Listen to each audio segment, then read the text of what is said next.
Paz do Senhor Jesus, amém? O Senhor Deus colocou uma palavra no meu coração e eu trago para os nossos corações, que se encontra no livro de Lucas, capítulo de número 14, e versículo de número 1, que diz assim: Aconteceu que, ao entrar ele num sábado na casa de um dos principais fariseus para comer pão, eis que o estavam observando. Ora, diante dele se achava um homem hidrópico. Então Jesus, dirigindo-se aos intérpretes da lei e aos fariseus, perguntou-lhe: É lícito ou não é lícito curar no sábado? Eles, porém, nada disseram, e tomando-o, curou e o despediu. A seguir lhes perguntou: Qual de vós, se o filho ou o boi cair num poço, não o tirará logo no mesmo dia de sábado? A isto nada puderam responder. Amém? Glória ao Pai, ao Filho e ao Espírito Santo de Deus por esta palavra. Aqui nós vamos observar, irmãos, a cura de um homem hidrópico, ou seja, de um homem que tinha um dos membros do corpo muito inchado. Jesus, quando vê aquele homem, ele curou aquele homem. Ele não deixou aquele homem sofrendo por causa dos fariseus, com medo do que os outros iam achar, do que iam falar dele, se iam se levantar contra ele. Muito pelo contrário. Jesus sabia, Ramandarai, para quê? Ele tinha visto. Nós precisamos ter a convicção e a certeza do que Deus nos chamou para fazer. Nós precisamos, irmãos, parar de nos importarmos com o que as pessoas vão dizer de nós. Nós precisamos ser como Jesus, tomar o exemplo de Jesus. Jesus não se importava com o que as pessoas falavam dele, com o que elas pensavam dele, mas ele cumpria o propósito de Deus. Cantaramandarás, os propósitos de Deus. Não queira que pessoas venham compreender o que Deus está fazendo através de você, porque é bem verdade que vai ter muitos que vão se opor, vai ter muitos que vão se levantar contra os propósitos de Deus na sua vida, mas se é de Deus, você tem certeza e convicção de que Deus fala contigo, que Ele é na sua história, então pronto, cumpra a sua missão. Jesus não ia deixar aquele homem sofrendo por causa dos fariseus, porque eles achavam, tanto os fariseus como os intérpretes da lei, eles achavam que não poderia ser feito cura no sábado, mas não era isso. Aqui nós vamos ver no versículo de número 5, Jesus dizendo: A seguir lhes perguntou: Qual de vós, se o filho ou o boi cair num poço, não o tirará logo, mesmo em dia de sábado? Ou seja, o não trabalhar no sábado não queria dizer que uma pessoa não poderia ajudar a outra, que uma pessoa não poderia tirar um animal do poço.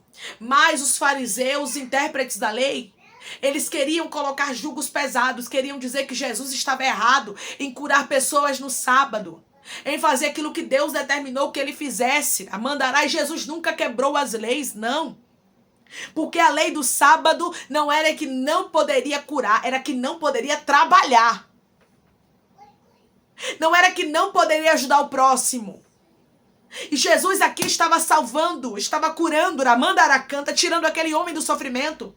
Como Jesus curou 5 pessoas no sábado. Foram 5 passagens diferentes, não é nessa, mas 5 passagens diferentes que nos fala de curas no sábado. Porque Jesus sabia para que ele tinha vindo. Jesus não andava segundo aquilo que os homens interpretavam sobre a lei. Ele é a lei dele, canta lá mandarai. Jesus sabia muito bem o que ele podia fazer e o que ele não poderia fazer. E nós temos que ter esse discernimento, irmãos, de não andar por aquilo que as pessoas acham de nós. Nós precisamos ter mais certeza e convicção daquilo que Deus nos chamou para fazer. Daquilo que Deus designou para minha e para a sua vida. Quando a gente tiver a certeza e a convicção, meu irmão e minha irmã, ninguém nos para na nossa missão. Ninguém para a gente naquilo que Deus determinou para a nossa história. Jesus, ele curou aquele homem, mas antes disso, ele perguntou para eles, para os que estavam ali, para os intérpretes da lei, para os fariseus: é lícito ou não curar no sábado? Mas esses homens não responderam nada. Sabe por quê, irmãos? Porque eles não tinham o que responder, eles não tinham o que falar. O que Jesus fazia era irrevogável. E além disso, Jesus tinha convicção do que Deus chamou ele para fazer. Você quer ver uma coisa? Quando pessoas elas olham para você e elas sabem da certeza, da convicção que você tem, elas não te afrontam. E mesmo que elas se levantem contra você, elas perdem a força, porque elas olham para você e dizem assim: não, ela tem certeza da fé dela, não adianta falar nada. Ele tem certeza, ele sabe em quem ele tem crido. Nós precisamos ter mais convicção. daquilo que Deus nos chamou para fazer. Talvez tem gente tentando te intimidar.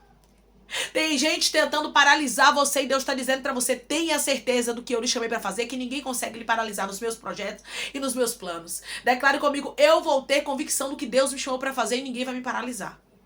Eu vou ter convicção do que Deus me chamou para fazer e ninguém vai me paralisar.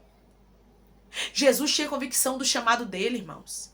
E ele não temia a fariseus, a intérpretes da lei.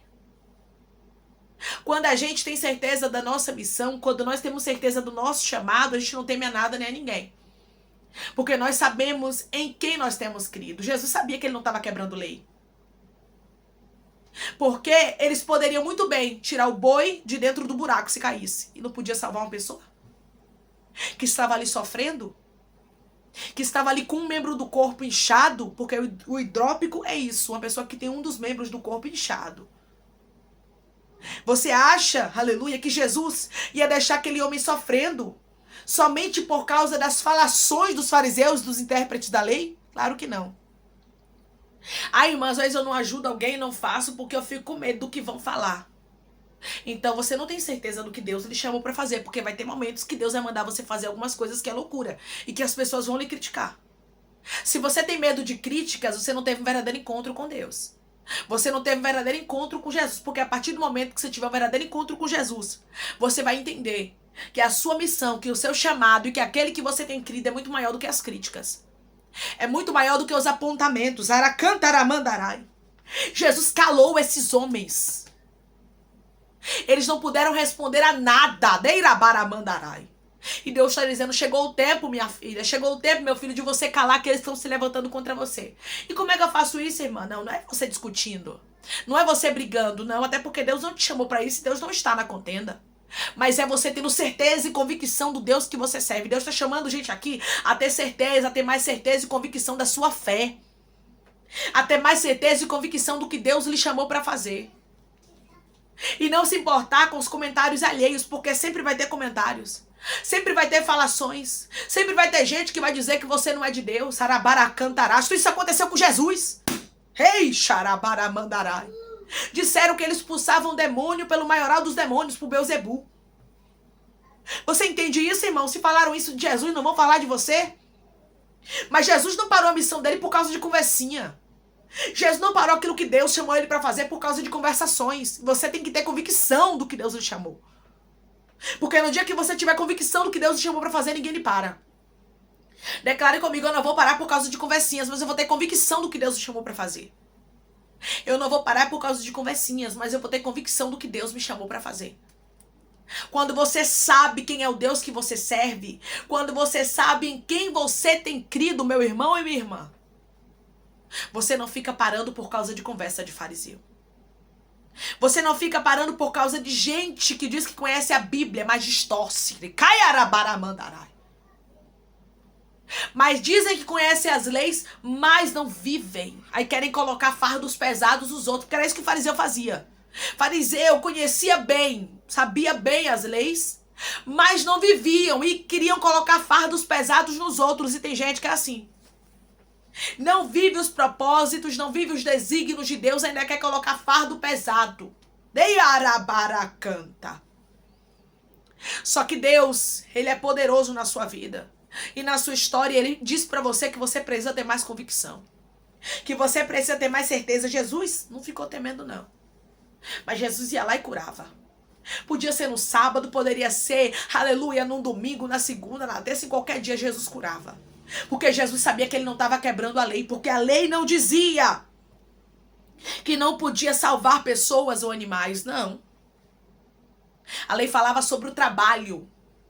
Só que os fariseus, como gostavam de colocar fardos pesados nos outros, interpretavam de outra maneira. E queriam dizer que Jesus estava em pecado, porque eles ficavam procurando falhas em Jesus. Mas não tem como achar falha, irmãos, naquele que é perfeito. Não tem como achar falhas naquele que não pecou. Irmãos, se tentaram buscar falhas em Jesus, não vão tentar buscar em mim e você, meu irmão e minha irmã. Pare com isso. Deixa as pessoas falarem de você o que quiser. O que importa é que você sabe em quem você tem crido. O que importa é que você sabe que as conversas deles contra você não é verdade. Então fique em paz, você sabe o pra quê, o porquê que Deus te chamou. Então fica tranquilo. Fica tranquila, aramandarai, quando tu sabe em quem tu tem crido, é diferente o negócio, decaiar arrasto. E você tem que ter mais a certeza e a convicção em quem você tem crido. Em quem você tem confiado. Ai, sai de rasto. Deus estava com Jesus. Jesus é o filho dele. Jesus o enviou. Jesus é o próprio Deus. Então não tinha por que ele temer. Não tinha por que ele se importar com as conversações. Irmãos, houve perseguições contra Jesus. O Filho de Deus foi perseguido nessa terra. Você acha que você não vai ser? Mas, é como eu falei, quando você sabe em quem você tem crido, você faz como Jesus aqui, ó. Jesus foi lá, curou o homem, versículo de número 4. Eles, porém, nada disseram, e tomando o curou e o despediu. Ou seja, eles não tinham como argumentar, eles não tinham o que dizer. Jesus curou aquele homem. Porque Jesus não ficou dizendo, eu tenho que ser bem visto pelos fariseus e pelos intérpretes da lei. Ei, você tem que ser bem visto nos céus. Ei, rabaracanta. Você tem, aleluia, que guardar o contato com teu Salvador. Você tem que guardar o contato com Deus e não ficar querendo agradar homens. E não querendo ficar sendo bem visto pelos homens, não, irmã, porque senão eu vou perder o cargo. Não, irmã, porque senão pessoas não vão mais querer que eu faça isso, que eu faça aquilo. Deus está dizendo. Ei, você sabe em quem você tem crido, então faça aquilo que Deus lhe chamou para fazer.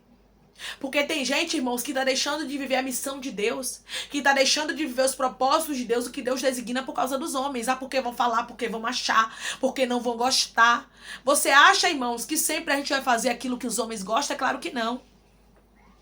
É claro que vamos passar por aflições, por apontamentos, por lutas. Vai ter gente que vai apontar e vai chamar de falso profeta. Vai ter gente que vai apontar e vai dizer que não é de Deus, que é do diabo. Falaram isso com Jesus, meu irmão e minha irmã. Não vou falar com você? Não vou falar comigo? Mas nós temos que ter a certeza e convicção e saber em quem nós temos crido. E é isso que Deus diz para você. Saiba em quem você tem crido. Saiba em quem você tem confiado. Sabe por quê? Porque aquele que iniciou a obra, ele vai concluir na sua vida. Aquele que começou, aleluia, na sua história a trabalhar, ele vai mostrar que é contigo. Mas você precisa ter mais convicção disso. Você precisa ter mais certeza disso. Declare comigo. Eu, a partir de hoje, vou ter mais convicção de que Deus é na minha vida. Eu, a partir de hoje, vou ter mais convicção de que Deus é na minha vida. A partir do momento que você tem convicção do que Deus é na sua vida, ninguém consegue lhe parar, não. Mas enquanto você fica andando aí com medo, oscilante, o inimigo ele vai querer tomar suas forças, vai querer tomar os propósitos de Deus na sua vida. E se você não tiver convicção do que Deus lhe chamou para fazer, o inimigo vai conseguir. Então tenha convicção, tenha certeza e não deixe ele roubar aquilo que é precioso. Jesus não parou por causa de críticas de fariseu e não deixou de fazer o que ele tinha para fazer. Não deixe de fazer a obra de Deus, não deixe de fazer o que Deus te designou. Porque tem pessoas que não estão entendendo o que Deus tem na sua vida. O que importa é Deus e você e Deus, amém? Vamos orar em nome de Jesus, vamos agradecer ao Senhor Deus por essa palavra. Coloque seu pedido de oração aqui nos comentários que vamos orar por você. Você que quer aceitar Jesus ou se reconciliar com Jesus, também coloque aqui nos comentários que nós vamos orar por sua vida, amém? Maravilhoso Deus, soberano e eterno Pai, que estamos, Senhor, para te agradecer, Deus, por esta palavra. Oh Pai, obrigada, Senhor, por nos mostrar que até o teu filho amado, meu Pai, ele não temeu, mas ele teve ousadia, ele cumpriu a missão dele. Nós precisamos ter essa ousadia, nós precisamos cumprir a nossa missão independente, Pai, se pessoas vão gostar, se pessoas vão aceitar, se pessoas vão dizer que é do Senhor, se pessoas vão dizer que não é, não importa o que eles digam, meu Pai, o que importa é que nós temos que ter a certeza e a convicção de quem, meu Pai amado, a gente tem crido, de quem a gente tem confiado. Nós temos crido, nós temos confiado em Ti, e é isso que nós precisamos fazer, Pai, colocar mais e mais a nossa fé em ação e confiar no Senhor. Pai, eu te peço que o Senhor cure, liberte, restaure, anime, restitua, abra a porta de emprego, feche a sepultura, desfaça os laços, meu Senhor, as setas, as retaliações, os dardos inflamados, as obras contrárias. Toma, Jesus, aqueles que estão te aceitando, aqueles que estão se reconciliando contigo, meu Senhor, escreve o nome deles no livro da vida, perdoe as falhas, os pecados, lance nas profundezas do mar. Espírito Santo, vai dando direção à vida, à história, onde deve congregar, porque são teus, Jesus. São ovelhas do teu pasto. Obrigada, Senhor, por cada alma que tem se rendido a Ti. Dá uma novidade de vida para eles, Pai. Dá uma nova história, que eles entendam que as coisas velhas se passaram e esse que tudo se fez novo. Toma cada pedido de oração aqui nos comentários, Senhor. Eu te peço que o Senhor venha curar, que o Senhor venha libertar, restaurar, que o Senhor venha dar assinatura, meu Deus amado, causa ganha, que o Senhor venha trazer a aprovação para essa pessoa, que ela venha ser aprovado, Pai. Que eles venham receber, Pai, a resposta que eles vêm buscando em Ti, que a glória seja Tua, Pai. Dê testemunho para o Teu povo contar, Pai, e nos dá mais convicção e certeza daquilo que o Senhor nos chamou para fazer, Pai. E como Teu Filho amado Jesus não temeu diante dos fariseus e dos intérpretes da lei, que a gente não venha temer diante de nada nem de ninguém, mas que a gente venha confiar que o Senhor está conosco. Continua conosco, meu Deus, eu te peço, te agradeço em nome do Teu Filho amado Jesus Cristo. Amém. Tenha convicção no que Deus lhe chamou para fazer. Porque a partir do momento que você tiver convicção, que você tiver certeza, nada nem ninguém consegue parar e nem frustrar os planos que Deus já determinou para a sua vida. Tenha certeza e convicção que Deus é contigo. Se você crê e recebe essa palavra em nome de Jesus, declare amém, que Deus te abençoe.